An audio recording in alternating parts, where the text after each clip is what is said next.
Did you guys see?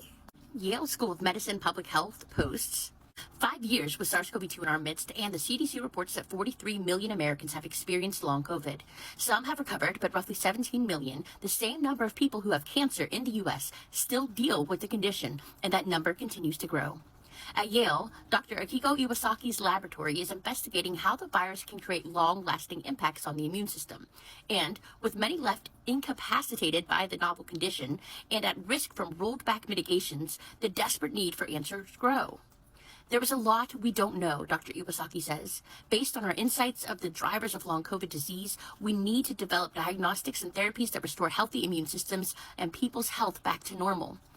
As the CDC states, long COVID can happen to anyone, but thanks to the dedicated work of scientists like Dr. Iwasaki across the world, there are few knowns.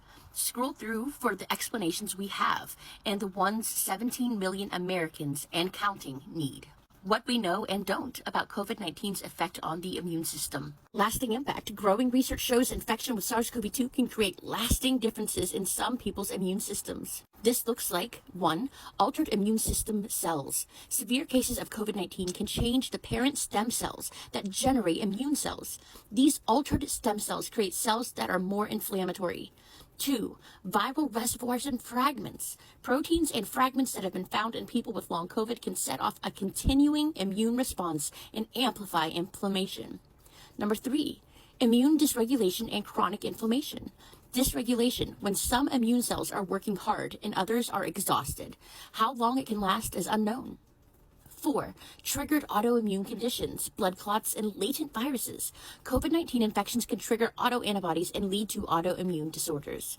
Some other notable things that were included, that there is a 172% increased risk of developing an autoimmune disease after infection per a study following people from 2020 to 2022. Up-to-date COVID-19 vaccination can reduce the likelihood of developing an autoimmune condition after infection. 49% of COVID infections are asymptomatic. I, for one, am pretty relieved to see these publicly trusted institutions start being more vocal with their education on the long-term impacts of COVID-19.